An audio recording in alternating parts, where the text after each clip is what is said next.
Fly or else. A federal judge orders American Airlines pilots to end their sick-out or pay dearly. As Kosovo reels from another bomb, President Clinton says 4,000 U.S. peacekeepers may be on the way.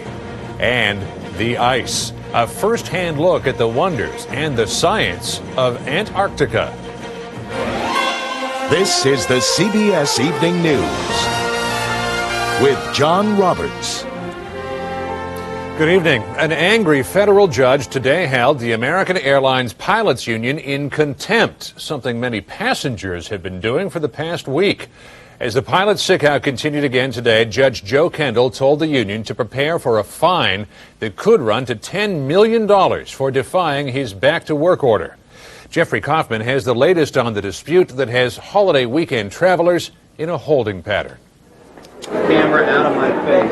They are feeling the heat. Disgruntled American pilots have caused chaos for the traveling public. Now an angry judge is making them pay for it.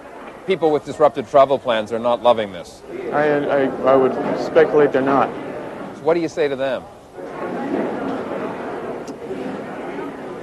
I'd have to apologize.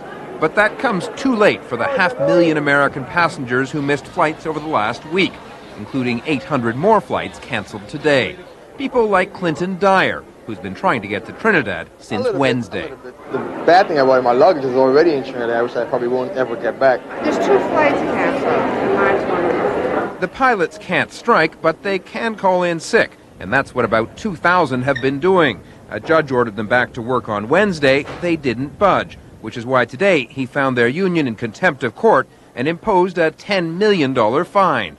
The judge had not a moment's sympathy for the union. The pilots who've called in sick, he called liars. And he warned if they don't go back to work immediately, that $10 million fine will be just the beginning, saying all the assets of the union, that's about $35 million, will be capable of being safely stored in the overhead bin of a Piper Cub. The judge also accused radical elements in the union of trying to fly the airline and its employees into the side of a mountain. The union insists the pilots are acting on their own. We're obviously disappointed. We obviously don't agree with the judge's order. Even if the pilots do return to work, it will take the airline at least 3 days to get all its flights operating. I'm not going to try anymore. I'm going to call it quits right now. That's it. That's it for me. Too late for Clinton Dyer, and too late for travelers with plans for this holiday weekend. Jeffrey Kaufman, CBS News, New York. If talks between Serbs and ethnic Albanians produce a peace agreement, U.S. Marines could be in Kosovo within 10 days of its signing. The Pentagon today outlined plans for a potential Kosovo peacekeeping force, saying everything is in place and ready to go. But as Bob Orr reports, all that's missing is a willingness between the two sides to get a deal. Secretary of State Madeleine Albright arrived in Paris tonight to add momentum to stalled peace talks aimed at ending a year of violence in the Serbian province of Kosovo. This just hours after the president announced plans to send 4,000 American peacekeeping troops if a deal can be reached. If we wait until casualties mount and war spreads, any effort to stop it will come at a higher price under more dangerous conditions. The time to stop the war is right now. But the war shows no sign of ending soon. Today in Kosovo, an explosion ripped through a small town, injuring 9 people and shattering shop windows.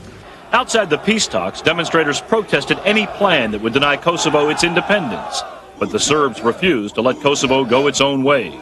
There are and there remain deep divisions on some of the very important parts of the text.